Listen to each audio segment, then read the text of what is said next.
오늘 말씀 제목은 예루살렘으로 올라가는 길 그렇게 정했습니다. 예수님께서 예루살렘으로 올라가신다. 근데 예수님께서 그들의 앞에 서서 가신다라고 써 있습니다.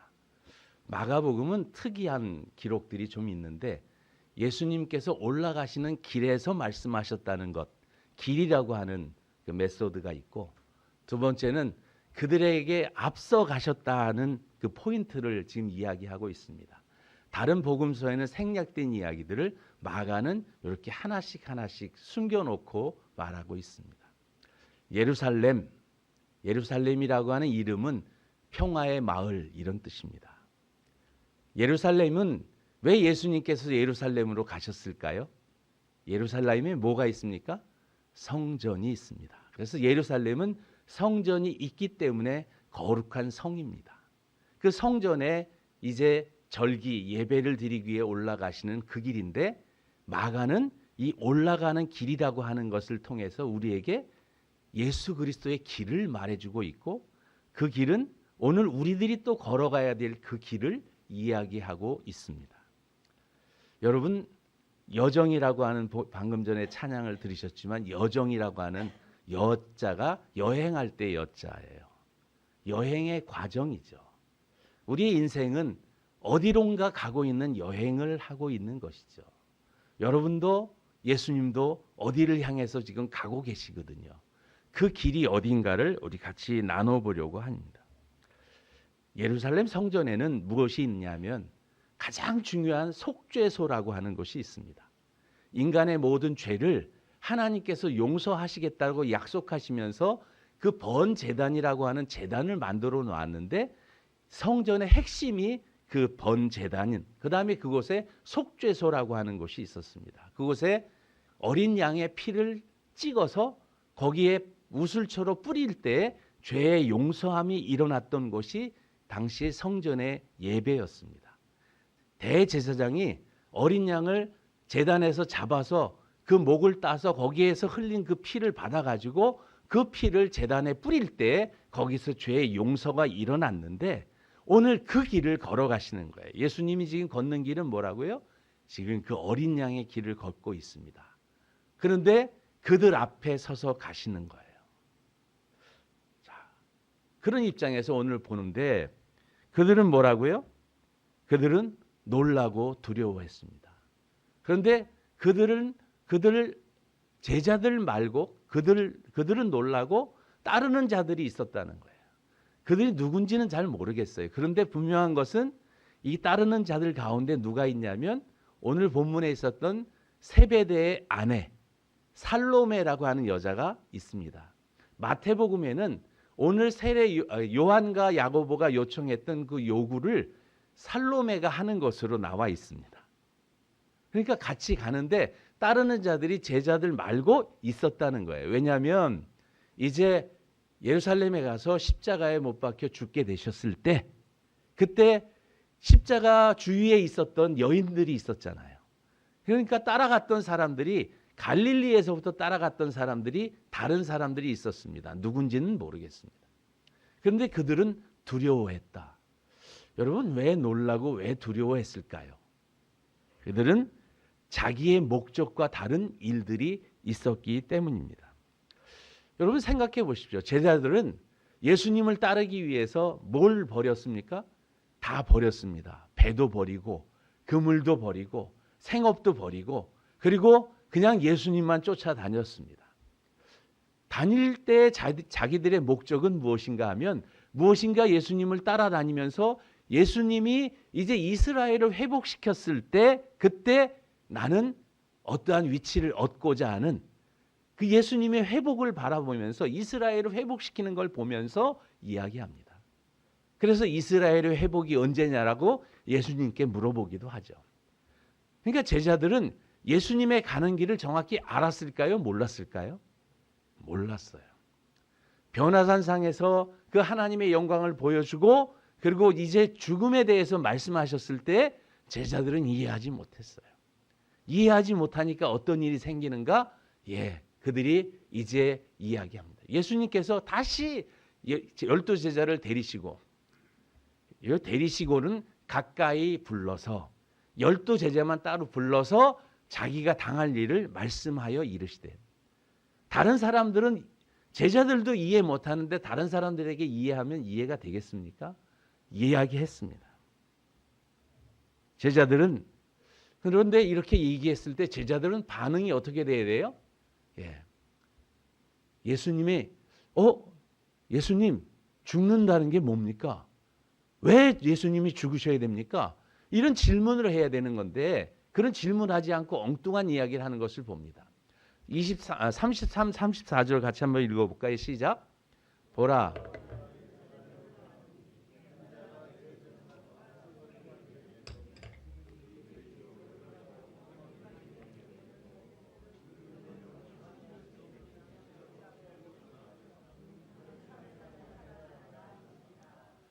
이런 얘기가 들으면 예수님은 죽음과 부활에 대해서 다시 말씀하시면 제자들은 죽음과 부활, 그게 뭡니까? 예수님이 죽는다는 의미가 뭐고 다시 산다는 의미는 뭡니까? 이런 걸 물어봐야 되잖아요. 물어봐야 되는데 그걸 안 물어보고 뭘 물어봅니까? 엉뚱한 걸 물어봅니다. 뭘 물어봐요? 세베대의 아들 야고보와 요한이 주께 나와있자오되 선생님이여, 무엇이든지 우리가 구하는 바를 우리에게 하여 주시기를 원합니다. 예수님이 야, 지금 무슨 소리 하는 거야? 이렇게 말씀하셔야 되는데 예수님은 그렇게 얘기하지 아니하시고 질문하십니다. 너에게 무엇을 하여 주기를 원하느냐? 여짜오되 주의 영광 중에서 우리를 하나는 주의 우편에 하나는 좌편에 앉게 하여 주옵소서. 사실 이 살로메는 누구냐면 예수님의 어머니 마리아의 그 자매입니다. 그러니까 요한과 야고보는 사촌지간이야. 이종 사촌. 당연히 권리가 있다라고 생각을 했고 그 정도 헌신했으면 이 정도 받을 수 있다라고 생각을 했었겠죠. 근데 예수님께서 이렇게 얘기하십니다. 예수께서 이르시되 너희가 구하는 것을 알지 못하는도다. 내가 마시는 잔을 너희가 마실 수 있으며 내가 받는 세례를 너희가 받을 수 있느냐. 여러분, 예수님이 마시는 잔은 뭐죠? 잔은 고난의 잔입니다. 예수를 따른다는 것이 사실은 고난의 잔입니다. 그리고 받는 세례는 무슨 세례일까요? 여러분 세례 다 받으셨죠? 여러분이 받으신 세례는 어떤 세례입니까? 세례는 죽음의 세례입니다. 죄에 대해서는 죽고 의에 대해서 사는 세례. 예수님의 세례는 죽음의 세례를 말하는 거예요. 내가 죽어야 돼. 그런데 이렇게 얘기했으면 받을 수 있느냐? 그렇게 말했는데 제자들은 뭐라고 말합니까? 그들은 받을 수 있습니다. 받을 수 있었을까요? 받을 수 있었습니다. 예수님은 그들이 다 도망갈 것도 아시고 자기를 버리고 다 떠날 것도 아셨는데 그들이 이제 그 세례를 받을 것이다라는 것을 말씀하세요. 그들이 말하되 할 수 있나이다. 예수께서 이르시되 너희는 내가 마시는 잔을 마시며 내가 받는 세례를 받으려니와. 그게 어떻게 가능했습니까? 성령이 그들에게 임하셨을 때 가능했습니다. 우리 지난주 말씀에 먼저 된 자, 나중 된 자 이야기할 때 하나님께서는 먼저 됐든지 나중 됐든지 그 모든 자를 다 구원하실 수 있다는 메시지라고 말씀드렸어요. 예수께서는 그들에게 지금은 미약하고 지금은 깨닫지 못하고 지금은 모르는데 성령이 그들에게 임하면 그들이 그 길을 깨닫고 이제 그 마시는 잔을 그리고 그 받는 세례를 받게 될 것이다. 여러분, 우리는 참 연약합니다. Yes, I can. 다 할 것 같죠. 할 수 있습니다. 우리 예수님 믿고 사랑합니다. 아까 제가 그 찬양 주님 가신 길 그걸 왜 했냐면 제가 청년 때 그 찬양을 부르면서 참 많이 울었습니다. 그때 그 녹슨 세계의 못이라고 하는 찬양하고 저게 기억나세요? 옛날 신앙생활 하신 분들 그때 그 무리들이 뭐 그리고 그 예수님 못 박았네, 그것도 녹슨 못으로 박았네, 막 그러면 마음에 연민이 생겨가지고 막 주님 막 울면서 막 그랬던 그런 생각이 납니다. 주님 가신 길, 십자가의 길 나도 가리라 막 그렇게 생각을 했는데 살다가 보니까 못 갈 때가 더 많았어요. 그리고 넘어지고 허우적거릴 때가 되게 많았어요. 그런데도 불구하고 우리를 붙들고 계시는 예수님의 은혜, 성령 하나님의 은혜가 얼마나 감사한지, 성령이 아니시면 우리는 도저히 감당이 안 되는 믿음의 삶. 여러분, 예수님께서 말씀하신 내용들을 이렇게 보면 저는 이 말씀을 이렇게 지금 생각해 보니까 이해가 되는 거예요. 그런데 예수님의 제자들은 당시에 우리는 성경을 보고 많은 사람들의 증언을 들어서 내용을 알지만 당시의 제자들은 이 내용을 이해했을까요? 몰랐을 거예요. 그런데 성령께서 그들에게 임하셔서 예수 그리스도의 말씀을 하나하나 깨닫게 하시고 하십니다. 요한은 이 이야기를 아주 리얼하게 씁니다. 예수님께서 성전에 올라가셔서 하셨던 첫 번째 사역은 성전을 깨끗하게 하신 성전 청결이었어요. 그런데 마태, 마가, 누가도 성전 청결에 대해서 다 썼지만 요한은 아주 독특한 이야기를 쓰는데 요한복음 2장에 보면 예수님께서 이 이야기를 합니다. 사람들이 성전을 청결하게 할 때 와서 물어봐요. 당신이 무슨 권리로 이렇게 합니까? 그랬더니 예수님이 말씀하십니다. 너희가 이 성전을 헐라.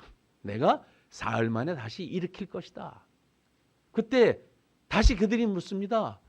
무슨 소리입니까? 이게 46년 동안 지어진 건데 어떻게 이것을 헐고 이 46년간 지었는데 어떻게 사흘 만에 다시 짓습니까? 그때 요한이 뭐라고요? 예수께서는 성전된 자기 육체를 가르쳐 말한 것이다. 요한이 지금 엉뚱한 질문을 하고 엉뚱한 얘기를 하는데 나중에 그가 복음서를 쓸 때는 아하, 그 얘기였구나. 성전된 자기 육체를 허는 것이었구나. 예수님이 이제 예루살렘에 올라가시면 자기의 성전을 허는, 자기의 육체를 이제 십자가에서 죽이심으로 말미암아 자기를 대속의 제물로 내어놓는 것을 말해주는 거예요. 그게 오늘 45절에 그렇게 기록되어 있는데 그 이야기를 제자들이 깨닫지 못해요. 그들은 뭘 바랍니까? 좌편에 누가 앉는가? 우편에 누가 앉는가? 신앙생활이라고 하는 것은 무엇을 얻는 게 아니라 자꾸 버리고 내려놓는 게 신앙생활입니다. 신앙생활은 자꾸 나를 내려놓는 게 신앙생활이지 내가 얻는 거, 새로운 것을 뭐 받는 게 아니에요. 은혜를 받았다는 것은 내려놓았다는 얘기고, 은혜가 있었다는 얘기는 회개했다는 얘기고, 은혜를 내가 경험했다는 얘기는 내가 새롭게 나 자신을 버리고 주님을 앞으로 한 걸음 한 걸음 나아갔다는 것을 말하는 게 은혜입니다. 근데 많은 분들은 아직도 더 달라, 무엇이 더 있어야 될 것으로 생각하고 있는 것이죠.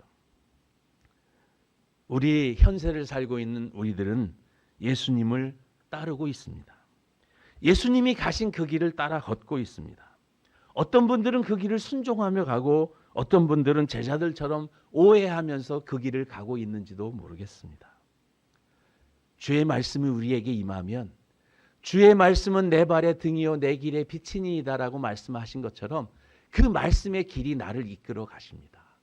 하나님의 성령께서 우리를 그 길로 이끌어 가십니다.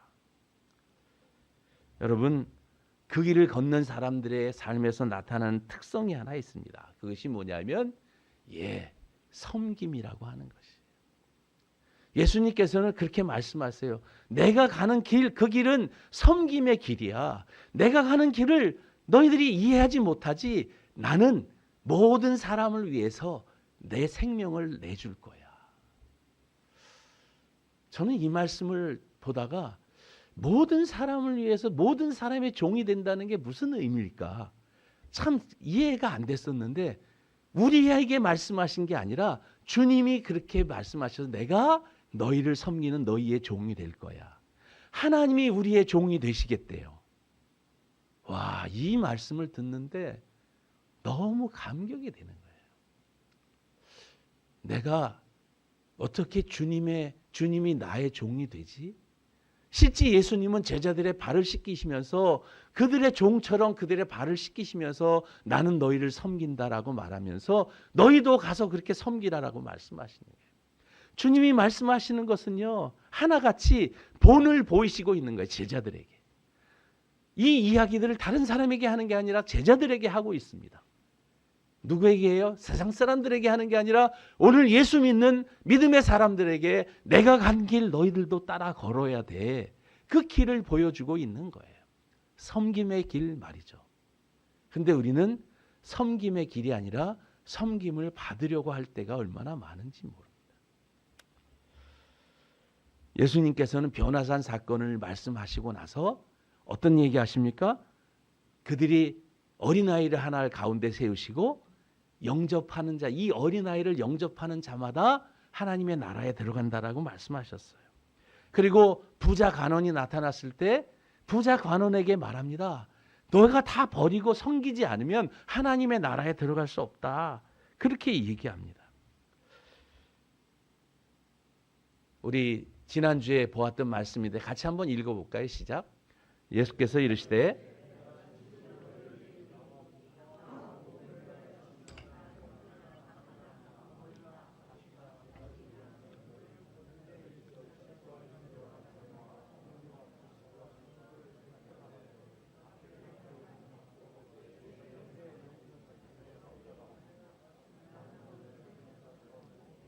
그러나 먼저 된 자로서 나중되고 나중된 자로서 먼저 될 자가 많으니라. 여러분, 이 이야기는 나와 복음을 위해 집을 버리고 형제나 자매나 어머니나 아버지나 자식이나 전토를 버리란 이야기일까요? 이렇게 이야기하면, 이렇게 이해하시면 굉장히 어려워집니다. 뭐? 가족도 버려야 되고? 그런 뜻이 아니에요. 그것을 어떻게 이해하냐? 현세에 있어서 집과 형제와 자매와 어머니와 자식과 전토를 100배나 받는다. 그러면 자식 하나 버리면 100명 자식이 생긴다는 뜻입니까? 어머니 버리면 100명 어머니가 생긴다는 뜻입니까? 그런 게 아니라 내가 귀중히 여기고 내가 소중히 여기는 것을 주님을 위해서 우선순위에서 뒤로 하고 주님을 먼저 하면 주님께서 우리에게 영적인 복을 주시겠다는 거예요. 영적인 것으로 이해하셔야지 그걸 잘못 이해하면 안 돼요. 저는 이것을 읽다가 이상한 게 하나 있다. 여러분 발견하셨습니까? 제가 거기 빨간 줄로 이렇게 했잖아요. 뭐가 틀릴까요? 아버지가 없어졌어요. 아버지가 지금 두 번째 얘기할 때는 아버지가 없어요. 이거 다 받는다 그러고 아버지 얘기는 안 할까? 그 생각 안 해보셨습니까? 제가 이걸 묵상하다가 아버지를 받는구나. 아버지, 어떤 아버지요? 하늘에 계신 우리 아버지. 하나님의 나라에 들어가서 하나님을 아버지라고 부르는 그 아버지. 100배가 아니라 1000배, 세상의 아버지보다 정말 어마어마한 그 아버지를 우리 아버지로 만나게 된다고 하는 사실입니다. 여러분 그게 얼마나 감동인 줄 아세요? 내가 다 버리고 다 내가 내려놓았더니 나에게 주어지는 게 뭐라고요? 영생이고요. 나에게 주어지는 것이 하나님 아버지와 함께함에 그 아버지의 자녀가 된다고 하는 사실입니다. 많은 분들은 이렇게 얘기합니다. 아버지, 그 아버지 나도 아버지 있는데 우리 아버지는 정말 싫은데 그런 아버지 같은 사람 나는 다시 만나고 싶지 않은데 또 아버지를 만나? 예, 하늘 아버지는 그런 분이 아닙니다. 하나님 아버지는 여러분을 사랑하시는데 어떻게 사랑해요? 예수 그리스도 자기의 독생자도 아끼지 않고 우리를 사랑하신 그 사랑인 거예요. 그런데 그 사랑을 예수께서 이 땅에 오셔서 우리에게 그 사랑을 증명하시고 그것을 나타내 보이셨어요. 이제 말씀을 정리하려고 합니다. 너희 안에 이 마음을 품으라. 곧 그리스도 예수의 마음이니 그는 근본 하나님의 본체시나 하나님과 동등됨을 취할 것으로 여기지 아니하시고 오히려 자기를 비워 종의 형체를 가지사 사람들과 같이 되셨고 사람의 모양으로 나타나사 자기를 낮추시고 죽기까지 복종하셨으니 곧 십자가에 죽으십니다. 실제 종으로서 십자가에서 죽어 주셨습니다. 오늘 예수님이 말씀하세요. 누구든지 으뜸이 되고자 하는 자는 뭐라고요? 섬기는 자가 되라. 모든 사람의 종이 되어야 된다. 여러분, 우리가 모든 사람의 종이 되는 것, 세상 사람들을 섬기는 사람이 되는 것, 그들을 섬길 때 뭐가 나타나요? 하나님의 영광이 거기에 나타난다는 거예요. 9절서부터 한번 읽어볼까요? 시작. 하나님이 그를 지극히 높여 모든 이름 위에 뛰어난 이름을 주사 하늘에 있는 자들과 땅에 있는 자들과 땅 아래에 있는 자들로 모든 무릎을 예수의 이름에 꿇게 하시고 모든 입으로 예수 그리스도를 주라 시인하여 하나님 아버지께 영광을 돌리게 하셨느니라. 예수님께서 으뜸이 되셨습니다. 모든 이름 위에 뛰어난 이름을 하나님이 그에게 주셨습니다. 왜요? 그는 모든 사람을 섬기는 자기의 몸으로 자기의 모든 것으로 자기의 그 모든 것을 희생해서 그들을 사랑하고 그들을 섬김으로 으뜸이 무엇인지를 보여주셨습니다. 그것이 복음의 진리입니다. 우리는 다 예수를 따라가는 예루살렘으로 올라가는 길을 걷고 있는 사람입니다. 예수를 만났습니다. 그래서 우리는 이제 하늘나라 하나님의 나라를 바라보며 걷고 있습니다. 우리가 예루살렘으로 올라가는 길, 우리에 있는 예루살렘은 어디 있냐면 천성에 있습니다.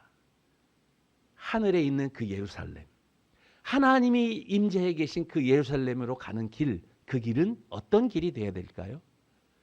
내려놓는 길이요, 섬김의 길이요, 그 길은 고난의 길입니다.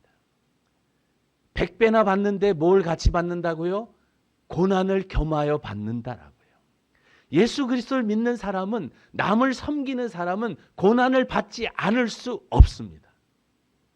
당연히 오는 고난, 그 고난들 우리의 삶 가운데서 받을 때, 우리가 섬길 때 주님이 우리에게 주시는 것이 무엇인가요? 영생의 기쁨, 주님과 함께함, 하나님의 나라를 주시겠다는 거예요. 오늘 말씀은 여러분 명쾌하고 명확합니다. 복잡하지도 않습니다. 그런데 우리는 이 말씀을 복잡하게 생각하고 우리는 섬기지 못하고 내려놓지 못하고 여전히 우리는 제자들처럼 무엇을 얻고자, 무엇을 달라고, 내가 필요한 것, 그것을 구하기 위해서 믿음 생활을 하는데 주님 뭐라고 말씀하냐? 그거 다 쓸데없고 필요한 게 뭐야? 그건 너에게 성령만 계시면 돼. 성령 하나님만 계시면 그분이 너를 이끌어 갈 거야.